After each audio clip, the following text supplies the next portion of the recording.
अविरल हिंदी एकेडमी में आप सभी मित्रों का बहुत बहुत स्वागत है। मित्रों, आज हम हिंदी साहित्य इतिहास लेखन की पद्धति पढ़ने जा रहे हैं। पहला है वर्णानुक्रम पद्धति। इसे वर्णमाला पद्धति भी कहते हैं। इस पद्धति में लेखकों कवियों का परिचयात्मक विवरण उनके नामों के वर्णानुक्रम के अनुसार किया जाता है, जैसे कबीरदास और केशवदास। वर्णानुक्रम पद्धति में दो लेखक हैं, गारसात दासी और शिव सिंह सेंगर ने वर्णानुक्रम पद्धति पर अपने इतिहास ग्रंथ लिखे हैं। दूसरा है कालानुक्रम पद्धति। कालानुक्रम पद्धति, इस पद्धति में लेखकों और कवियों का विवरण ऐतिहासिक कालानुक्रम के अनुसार तिथि के आधार पर होता है, जैसे जॉर्ज ग्रियर्सन और मिश्र बंधु। तीसरा है विधेयवादी पद्धति। विधेयवादी पद्धति के जन्मदाता तेन है। तेन ने विधेयवादी पद्धति को 3 शब्दों में बांटा है। पहला है जाति, दूसरा है वातावरण और तीसरा है क्षण विशेष।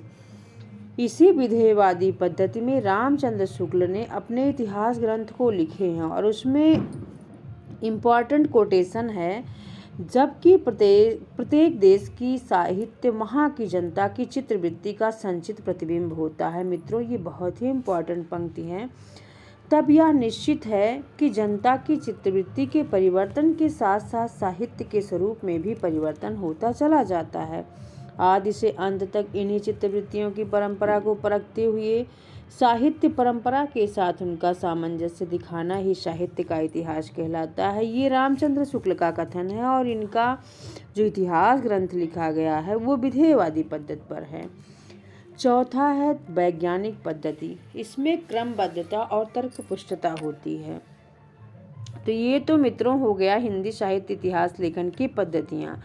अब आदिकाल में हिंदी साहित्य के इतिहास के बारे में जो ग्रंथ लिखे गए हैं, इतिहास से संबंधित जो ग्रंथ लिखे गए हैं, उसमें पहला है इस्तवार द ला लिटरेचर एंदुई हिंदुस्तान, जो कि फ्रेंच भाषा में लिखा गया है और फ्रेंच विद्वान गारसात दासी ने लिखा है।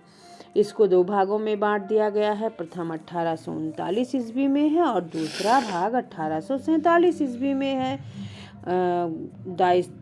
इस्तवार द लिटरेचर एंदुई हिंदुस्तान ग्रंथ का हिंदी में, क्योंकि ये फ्रेंच भाषा में लिखा गया था, तो इसका हिंदी में अनुवाद डॉक्टर लक्ष्मी सागर वार्ष्णेय ने हिंदुई साहित्य इतिहास के नाम से 1952 ईस्वी में किया है। इस ग्रंथ में हिंदी और उर्दू के अनेक कवियों का विवरण वर्ण क्रमानुसार प्रस्तुत किया गया है और मित्रों, इसका दूसरा संस्करण 1871 ईस्वी में प्रकाशित हुआ है। अब हिंदी साहित्य में आदिकाल में हिंदी साहित्य इतिहास का दूसरा ग्रंथ है शिव सिंह सरोज, जो कि 1883 ईस्वी में लिखा गया है और इसके लेखक है शिव सिंह सेंगर। हिंदी भाषा में लिखा जाने वाला हिंदी साहित्य का प्रथम इतिहास ग्रंथ है। इसमें 1000 कवियों का विवरण मिलता है। इस ग्रंथ का हिंदी अनुवाद नहीं किया जाता है। इसका अनुवाद नहीं किया जाता है, लेकिन तीसरा ग्रंथ जो है the modern vernacular literature of Hindustan, जो कि अंग्रेजी भाषा में लिखा गया है 1888 ईस्वी में। लेकिन मित्रों, कुछ किताब में मैं खुद पढ़ी हूँ, रामचंद्र शुक्ल के अनुसार इस ग्रंथ का प्रकाशन वर्ष 1889 मिलता है।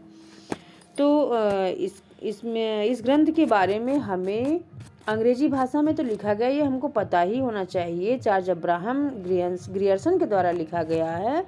ये 1888 ईस्वी में लिखा गया है, लेकिन रामचंद्र शुक्ल इसको 1889 मानते हैं और इस ग्रंथ का हिंदी में अनुवाद किशोरी लाल गुप्त ने हिंदी साहित्य के प्रथम इतिहास के नाम से 1857 में किया। इसके बाद हम लोग देखते हैं आदिकाल का काल विभाजन। आदिकाल की जो पद्धतियां हैं उसके बारे में हम लोग पढ़ लिए। हिंदी साहित्य के आदिकाल में हिंदी साहित्य इतिहास से संबंधित जो ग्रंथ है उसके बारे में हमें पता हो गया। अब हम पढ़ने जा रहे हैं आदिकाल का विभाजन। गारसा दत्ताची और शिव सिंह सेंगर ने काल विभाजन का कोई प्रयास नहीं किया। काल विभाजन का पहला श्रेय जॉर्ज ग्रियर्सन को दिया जाता है। ग्रियर्सन ने हिंदी साहित्य इतिहास को 11 भागों में विभक्त किया है। पहला है चारण काल, दूसरा है 15वीं शताब्दी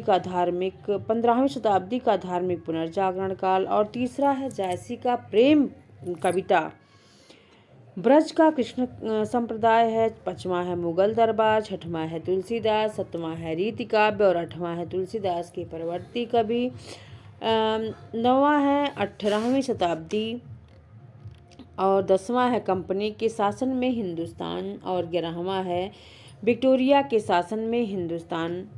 तो ये तो हो गए काल विभाजन के, जो ग्रियर्सन के द्वारा विभाजन किया गया था 11 भागों में, उसके बारे में अभी हम लोग पढ़े। इसके आगे है रीतिकाल का उल्लेख ग्रियर्सन ने किया, बाद में शुक्ल जी ने इन्हीं से लेकर के रीतिकाल का उल्लेखन ग्रियर्सन ने किया, बाद में शुक्ल जी ने इनसे ग्रहण कर लिया।